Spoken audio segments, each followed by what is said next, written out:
Okay, this is Untitled Beatles Podcast, talking Ringo's Long Long Road, and then a little stop at UBP Drama Corner in 3 and 2 and 1. Untitled Beatles Podcast. Hey, welcome to the Untitled Beatles Podcast, the new version. It's a duo. I'm TJ Shanoff, and joining us from the coast on the iHeartRadio fan line, Producer Casey. Hey, Producer Casey, what's the weather? Oh, right now it's about 50 degrees and cloudy up here in this beautiful Twin Cities. What the heck, Twin Cities? Can I get springtime? I guess 50 degrees and sunny is springtime. But it's just like alternated from like 75 for one beautiful day, and then it gets cold as hell. I was out playing with my band yesterday. I play in a street band on Mondays in George Floyd Square, and it's raining and 38 degrees. And, you know, it's fine for me playing a pair of cymbals, but the poor, you know, trumpet players blowing into those frigid cold, you know, metal mouthpieces. God bless them. God bless them all. You know, Casey, you're right. The weather is the worst thing happening in the Twin Cities over the last year. Good point, Producer Casey. That I'm proud to be an American. We should mention off the bat, we are recording an episode because we've been struggling to get everyone together. You're going to hear from Tony later. Tony is in the process of literally driving home from a gig on a movie, a major motion picture. And we tried like hell to make it work, so we have Tony. We're going to fly him in like it's Sinatra's Duets album and see what the fuck happens. It's so great. He's driving another picture car, as we learned on a previous episode. He drove one picture car down to Florida, which was this like ridiculous. Was it a Dodge Charger? It looked like it, yep. Yeah, this like ridiculous muscle car. He's sending all these great social media dispatches, wearing like his driving gloves and like a rad hat and sunglasses. And then on the way back, it looks like he's in a Buick. He's in like a... It's technically an old man car, but it's like a newer old man car. And he's wearing like giant blue blocker sunglasses now. I don't think he's driving a picture car. I think Tony's retired. I think Tony's just a Buick guy. Did it. Yeah, of course, we miss Tony, and Tony will be joining the show later, so stick around, especially if you hate me. Nobody hates Producer Casey. There's a few, you know, not the biggest fans of me, but that's one of the reasons why with Tony gone, and I want to say this very quickly, it's going to be the same show you know and love. I do want to talk a little bit about the Motown cast recording of Guys and Dolls and how it changed to a disco orchestration for the next half hour. Take it, TJ. Take it, DJ. I've never been in love before. All at once, it's you forevermore.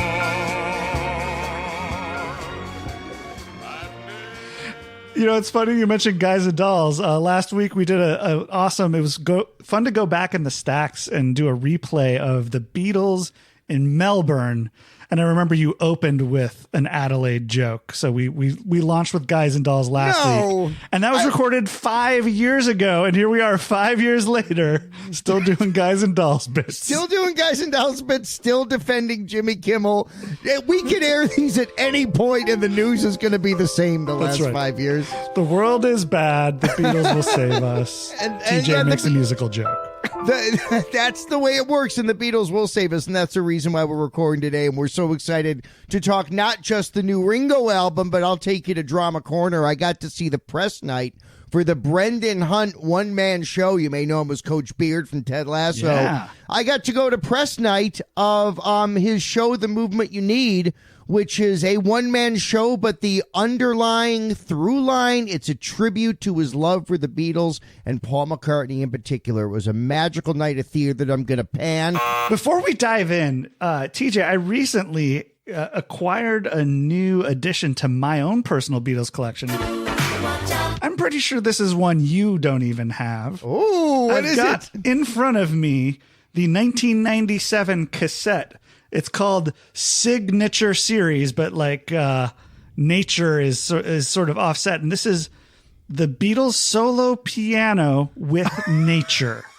They used to have those at like Target with cassettes and CDs and like end caps. Oh my God, please. Can we hear a little of it now? Oh, we're gonna hear a little bit of it in just a second. I think we should play a little bit of Strawberry Fields in homage to Tony. No question. It's exactly what it purports to be, but I wanted to read off the back of the cassette sleeve.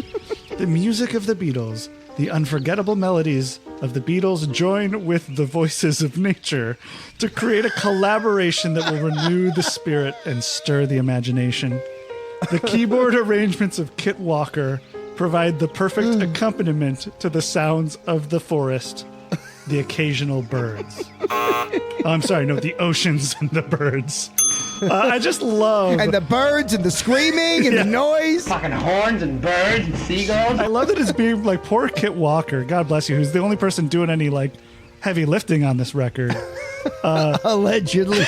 Yeah. Reduced to accompaniment to the sounds of nature. Never mind that these are some of the greatest songs ever wrought by some of our greatest songwriters. Mere accompaniment to the forest, the oceans, and the rustling birds. leaves. Oh my goodness.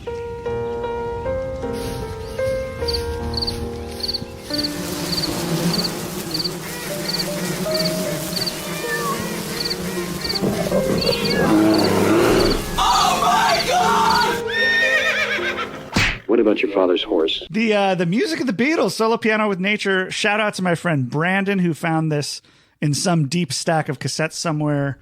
He loves the Untitled Beatles podcast. He thought of me and added it to my collection. So thanks, Brandon. Appreciate it. Thanks a lot. I got something. I recently Okay. celebrated my 52nd birthday. Tony just turned 51. Happy We're squarely in our belated. 50s. Happy belated. Thank you. Happy belated, Tony. And I bought myself a couple things. I enjoyed the day. My son had a cold. My wife was recovering from minor surgery. So I had a day to take a couple of what I call Dada fun treats.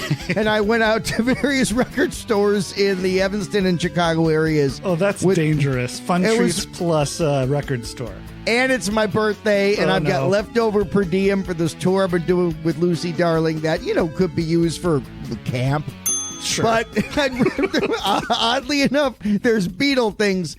And I bought two of the coolest Beatle items. And I've been collecting since, I didn't know it at the time, but since my parents bought me the Can't Buy Me Love 45 and the Blow Away 45 in 1979 is basically when the collection started. I'm not going to count the Beatlemania cast album 8-track, although I should. Oddly enough, better than the White Album. Take that for not being here, Tony. Hot take.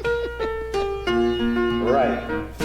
Okay, here we go. Still rolling. Take 4. Madonna. That dog on a leash. So I went in with the goal of buying something that would knock me off my feet, and I bought two things that knocked me off my feet. One was mildly expensive. The other was the most expensive bootleg I've ever bought, and I'm going to save that for when Tony's back because I want to see the look in his eyes.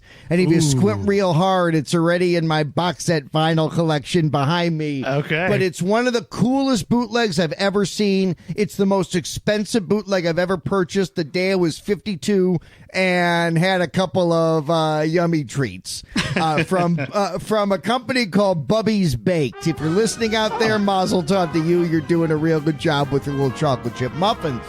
So what I would suggest to you, Producer Casey, is I'm saving the big one for when Tony's back, Good, but I want to good. show you the smaller one I bought, and it blew me away. Label TJ was stopped in his tracks. I didn't know it existed. It's my favorite album. Dude, it's Rubber Soul.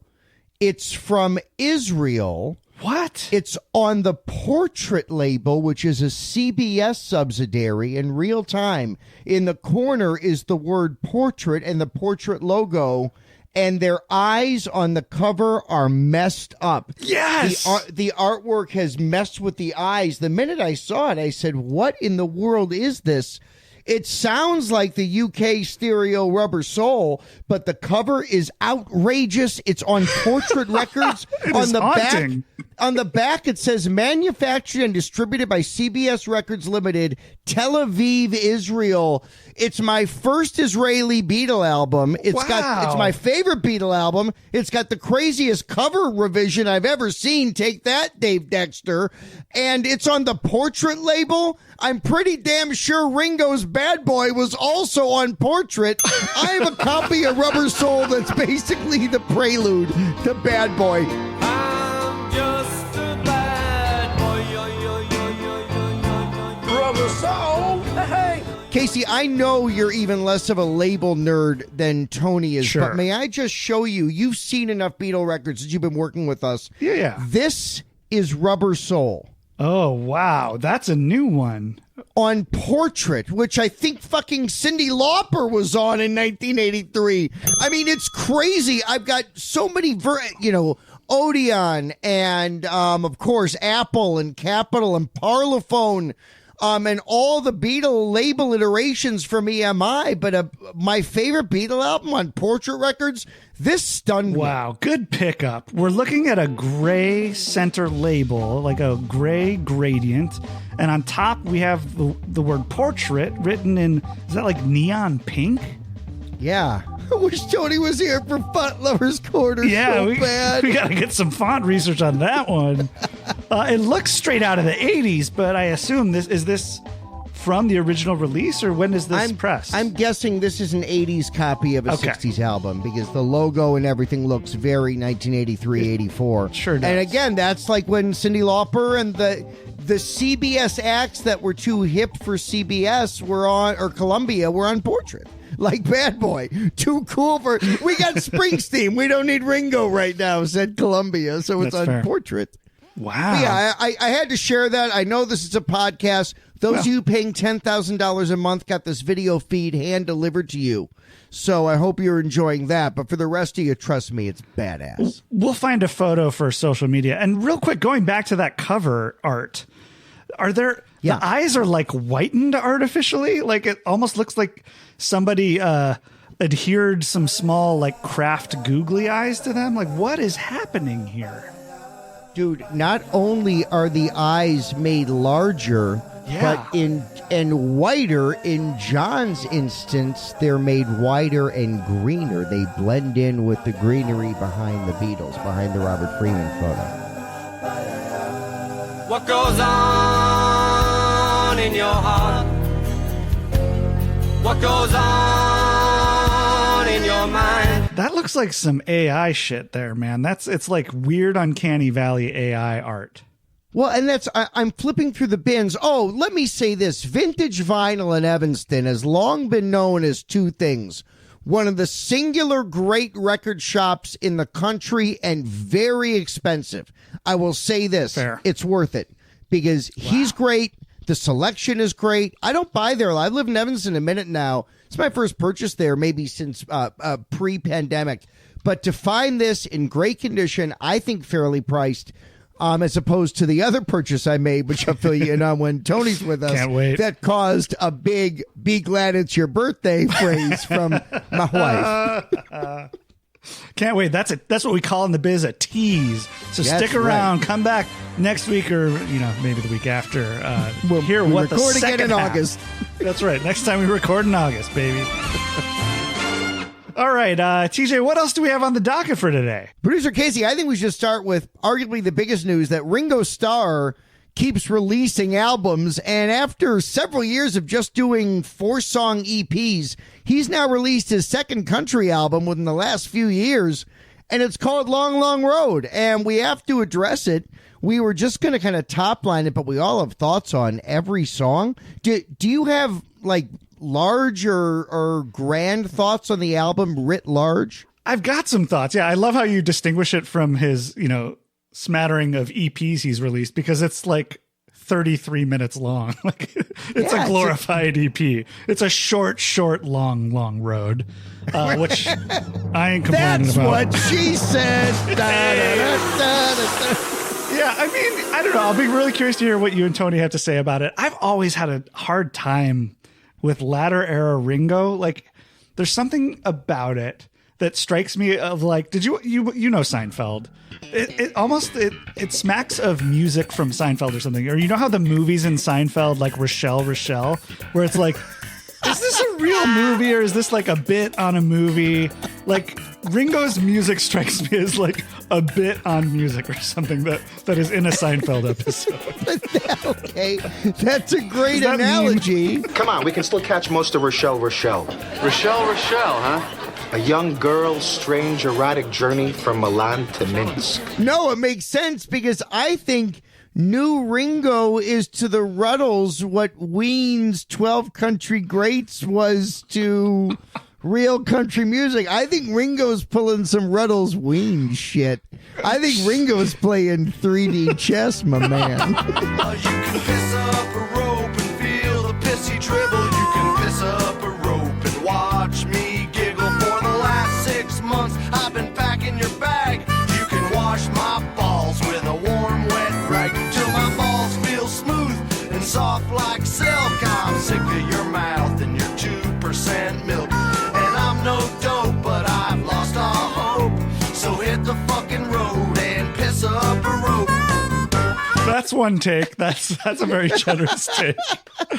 I have to say also, before we dive in, like, God bless the Beatles Bible and the folks doing the great work there on that website. And the real Bible. Well, you know, it gets its own flowers and accolades. Today we celebrate Beatles Bible.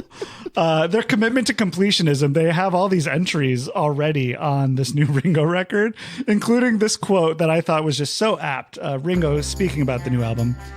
I'm blessed to have T-Bone in my life right now and working with me on these records. After we did the last record, which I love listening to, this one just sort of happened. Well, it's been too long. And that's the most apt description. It's like, I recorded a record. It's magic. We're doing an Ozempic commercial. What's happening here? the original lyrics. This one just sort of happened. It's like I was in the studio with T-Bone and, you know, it kind of came out is what happened. And that's how it feels to me. Yeah, it's like their Zeppelin 3. No. Okay. It's interesting you say that because I believe a case can be made, a strong case can be made, that the last two Ringo albums are among the two best and most consistent series of double Ringo releases since Ringo to Goodnight Vienna. No thank you please, it only makes me sneeze. And then it makes it hard to find a door. Okay, well, with all that said, where's Tony on this record? Have we heard from Tony? What's our buddy thinking about it? Well, producer Casey, with the magic of telecommunication and thanks to the good folks at MCI, where the Washington Bullets played for a few years, we now present to you Tony Mendoza. Greetings from Fort Lauderdale. It's Tony. How are you guys doing? Hi, Good. Tony. Thanks, Tony. Asthma's bad. Yeah, I'm here in Florida, and I caught a bug. Oh. And that's just what you do here in Florida. You catch bugs, you know. I could have been worse. Could have gotten a gator bite. Sure. Yeah, but I got a chance to listen to the new Ringo record. It's called Long Long Road. Mm-hmm. It's all right. Okay. This is his second collab with T-Bone Burnett. I feel like they picked up where they left off. Although I think Ringo's added a couple more like psychedelic flourishes to the whole thing overall. There's more of a psychedelic thing. And you see it in the cover art. He's, he dusted off that purple frilly shirt from the White Album, and he's wearing that now. That belongs to Prince. And there's purple vinyl. And I'm on NyQuil, so I listen to it with a purple tongue. Highly recommended, by the way. Yeah, it really adds to the whole psychedelic thing. Cherry-flavored NyQuil. I'm warning you with peace and love, unless you're doing an old man. Yeah, maybe that's why I didn't enjoy it, is because I didn't do the NyQuil. That was my mistake. Yeah, what I didn't do was hear the Commodore's late song Night Shift. which I don't think this show's ever played. I don't think we have either. I don't know. I have not heard it.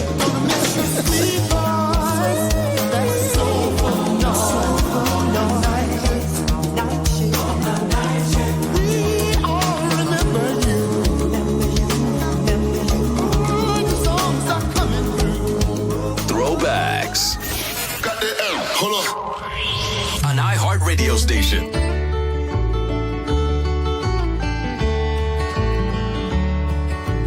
Tell me a story, and I don't care if it's true.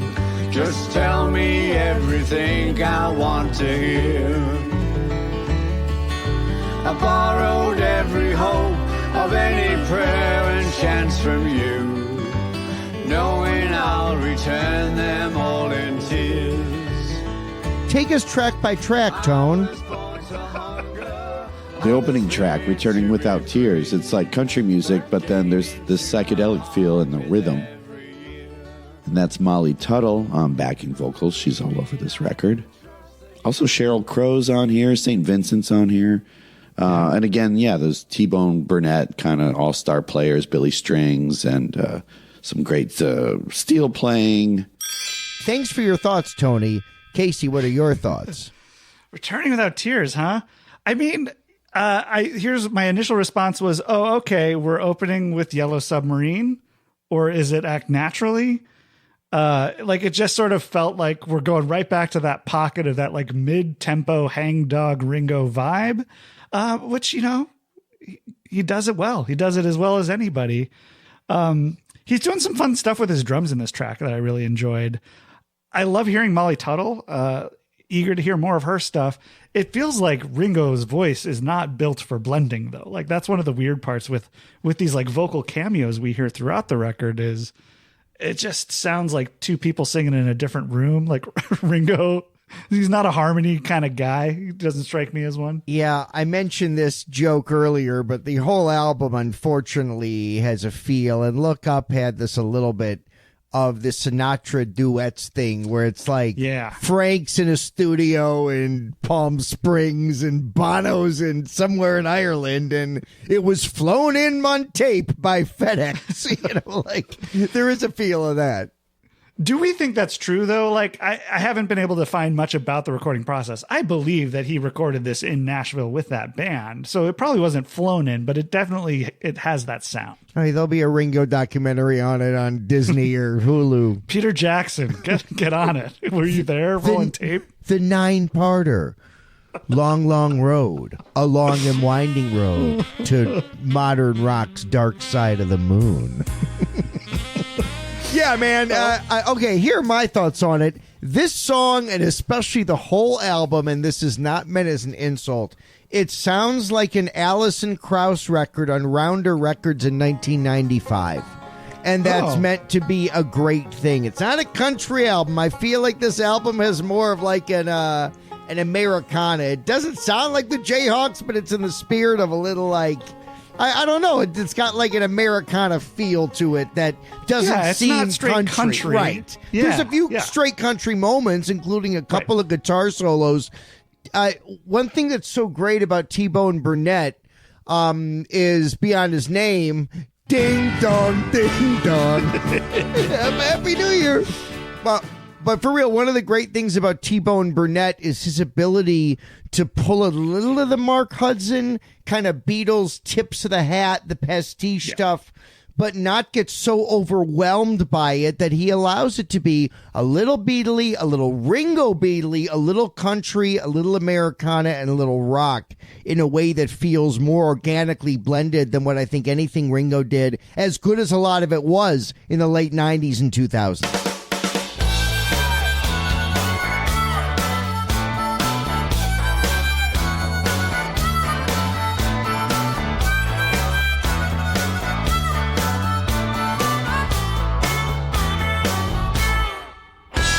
Let's move on to the second track. Baby Don't Go's also got some busy drumming. Again, more psychedelic flourishes. That's more of a bluesy song.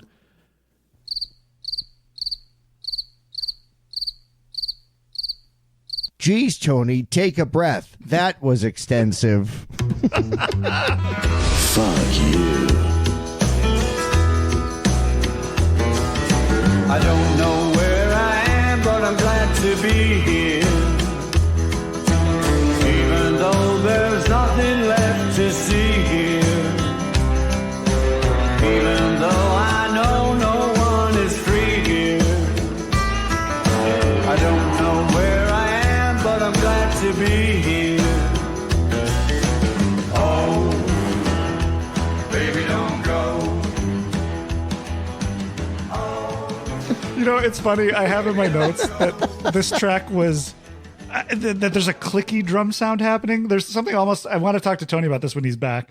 It's not quite Abbey Road snare drum paperclip that he's always often complaining about, but it's adjacent to that. Like there's just something kind of like I associate Ringo's drums with like a little more power, and there's something that feels very clicky about it. Like Ringo told Jeff Lynne, I am the fucking click. We've always had a constant fight, Jeff and I, because, he always wants the click track. He wants the click, and I keep saying, I am the fucking click. And I also did note that this song was 84 BPM as compared to the previous song's 80 beats per minute. I had this theory after my first listen. I was like, was this entire album in the same tempo? It definitely is not. There is a broad range of tempos, but I think that speaks to the sort of like feel, the vibe of it. Feels like the whole thing was 80 to 85 beats per minute the whole time. It's a little stoner laid back. It's Ringo's highest album for sure. Yeah. What Drowning in the Sea of Love was to cocaine, Baby Don't Go is to weed. Yeah.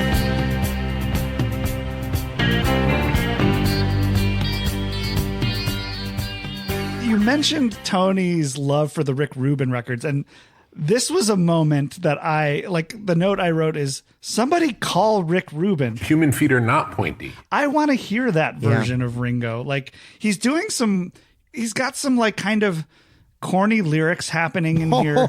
I don't know what I'll do, so I'll wait till later. Soon I'll be crossing the equator before I have to face the interrogator. And I wrote that down because it sounded so corny. And then I read it back and I was like, oh, well, this is Ringo reckoning with like late life stuff. But it's like, give me the real version of it. Don't give me this like corny version. I want to hear him do the Neil Diamond stuff. As a relative, I want to hear Ringo do Song Sung Blue. Yeah, come on. Casey, as a relative Ringo newcomer, be glad the word Liverpool's not uttered 10 times on this album. I know. We didn't get any trips back to the Dingle. I should thank my lucky stars. No trips to the Dingle. Here's my notes for it. This has a more Ringo-y sound. I wrote, not the finest composition ever. The rhyme scheme drove me nuts. The verse rhyme scheme is later, A, equator, A, instigator, A, later, interrogator, right. I wrote the A rhyme scheme. Drive you nuts. Like, I don't need Sondheim, but give me something, Ringo. Another 100 people just got off of the train and came up to the ground, while another 100 people just got off of the bus and are looking around at another 100 people who got off of the plane and are looking at us who got off of the train and the plane and the bus. And then I wrote, decent solo, but a contender for, quote, solo Ringo tunes I don't need to hear again unless I've got trouble. When I was a kid, we used to call these songs filler or B-sides. Then I did write tasty Ringo drumming, and it's always great to hear him play the Skins. And also the Commanders. There we go. Not proud. All right, so I wonder what Tony thinks of the next song. Let's go to the line and see. He does a Carl Perkins cover. I Don't See Me in Your Eyes Anymore. That's kind of a country show tune thing. She's ball vocals. Yeah, I started kind of dozing off during that one. I don't see me in your eyes anymore. Oh, why can't I make them shine as before? I don't see you or your heart in your tears. All right. I'm going to stop you right there, Tony. I love this tune, and here's the deal. I'm only 1 year older than Tony, but still, like all older brothers, I'll have a knowledge base and a cocky here's the thing. I remember this song. My mom loved country music, and I absolutely remember the Charlie Rich version of the song. I don't see me in your eyes anymore. Oh, why can't I make them shine like before?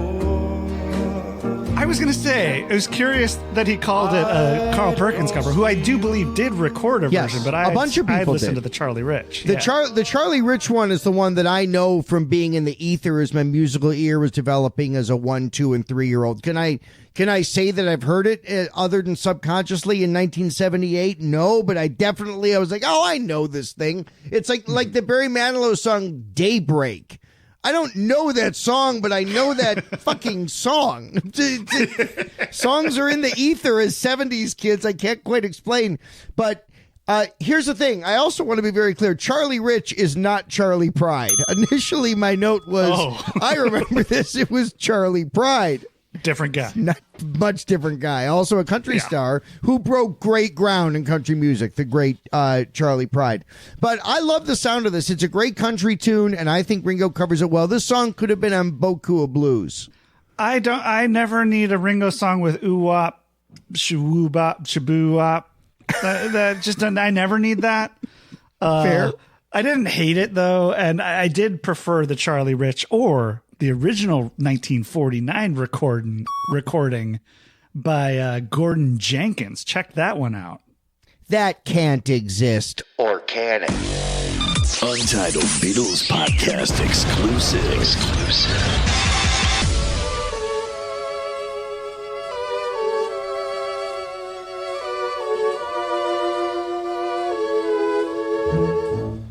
I don't see me in your eyes anymore. Oh, why can't I make them shine as before? Untitled Beatles Podcast exclusive. Bite me, Mark Lewison.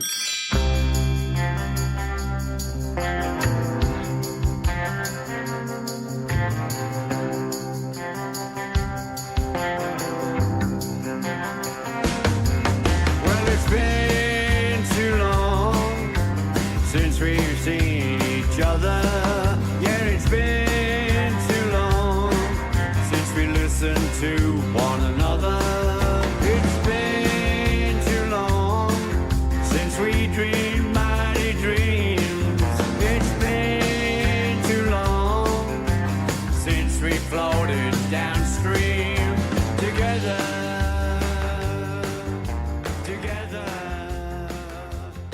Okay, Casey, I'll tell you how I feel very quickly, because in fairness to Tony, we did talk about this 2 weeks ago. Sure. Listening to the intro, my immediate thought was like, is this a Glenn Fry song? Well, it's been too long. Felt like a solo Eagles ride in the late 80s, early 90s. Here's what I wrote. If it's the single, it's been out since I think late March, it's fine. If they make a 45, I'm going to buy it for under $14.99. But the whole together, it's been too long is not a great chorus. The bridge is nice. The backing vocals are nice. It's not the best song on the record. Agreed. Not the best song, but I will say it is the first song that at the start, right at the outset, had me leaning in. I was like, oh, something fun is happening here. But yeah, by the middle of the song, it struck me as Day Tripper. If that trip was Xanax, if we're on, it's just like a drowsy day tripper, or maybe a drowsy ticket to ride. So yeah, it's all right. So wait a second, Casey. You liked the beginning of this song. I thought it sounded like solo Glenn Fry. I thought that was a compliment. The heat is on, my man. Kink, kink. There's a song called Why, in which the answer is I don't know, which I think that's good. You know what I mean? I kind of believe that. We don't know. We don't know how this is going to all end. You know, we don't know what happens after. None of us know. Thank you, Ringo. Peace and love, no more autographs, man. Stop sending me stuff. It's going straight into the waste paper basket. Why? I don't know.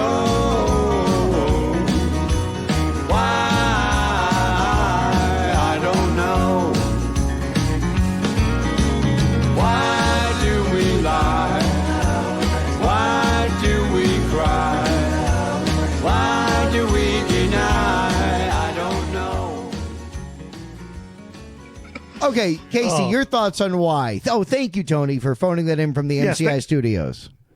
I agree with Tony. I don't know why. This song is Tell Me Why on Xanax. Tell me why you cry and why you lie to me.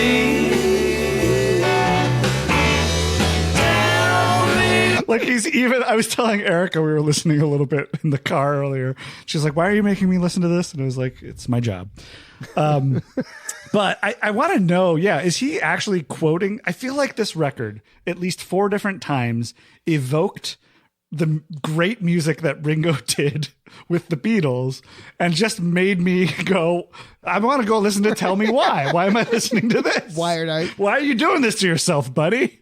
And it's like, is it conscious or is it not? He's ripping the line out of Tell Me Why. Mm-hmm. Is it a subconscious reference or is it a conscious reference that is like just a weird choice? It's a great point. I think with Ringo, it's both. I think he's always trying to acknowledge his Beatle past and choose love. Totally. No better example of that.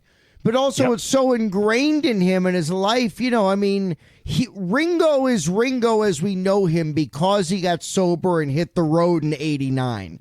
Without that shit, Ringo might have Keith Mooned it, and I don't think that that's too extreme. So much of Ringo on tour, with all due respect to that initial tour with Billy Preston and Dr. John, people wanted to hear Yellow Submarine with a little help from my friends. It was Beatle Ringo, and then you blink in the anthology 6 years later.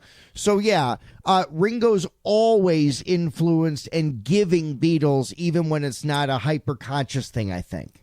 Yeah, he doesn't shy away from it, and he's not self-conscious about it. He just leans into it. Right. Here are my thoughts on this. My initial frustration, because I don't have the vinyl or the CD of this. I wanted to stream it first. And my issue is I was praying this was the Tony Sheridan original with Pete Best struggling mightily to keep a fucking tempo from the Beatles and the Pete Best album. Like, is this that why? Which sounds like this.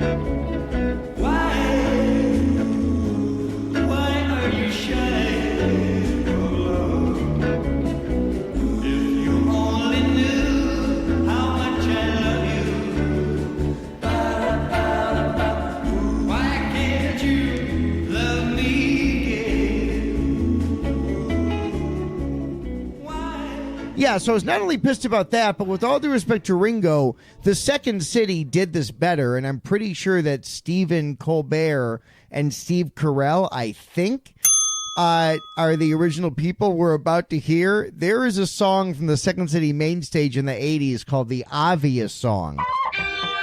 The song in question, The Obvious Song, from the Second City Mainstage review Take Me Out to the Balkans, is not from the 1980s, but rather 1993. Here's a bootleg recording of that song, that will positively ensure that Tony and TJ never again work on cruise ships on behalf of the Second City. Is there a God? Why are we here? When you're walking backward, is your butt still your rear? How big is space? What the hell's that thing on your face?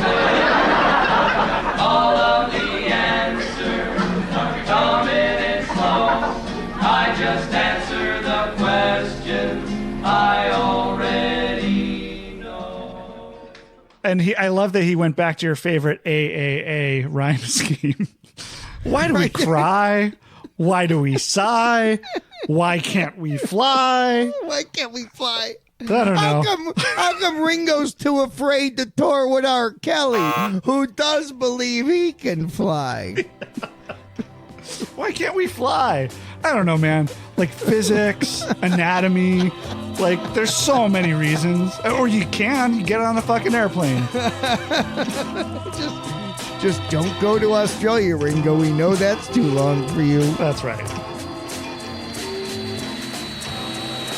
Well, who would have thunk it? The boys went long once again. So you hooligans are going to have to go to hula hands every day this week as we count down the thrilling conclusion of Ringo Starr's Long Long Road. Not to mention, a visit to Drama Corner as TJ rather embarrassingly slobbers all over Brendan Hunt's one-man show. The movement you need. You don't want to miss this, unless you have to, for medical reasons. Even then, don't be a stupid jagbag. We'll see you next week for part 2, on this very same iHeart radio station, and specifically on Fargo's home for throwback jams, Blazin' 98 FM. It's getting hot in here, so take off all your clothes weekday mornings at 5:30 with Tasha and Dingleberry. Pre-recorded from the Jimmy John Southwest Rap Studios. Untitled Beatles Podcast. Like and subscribe.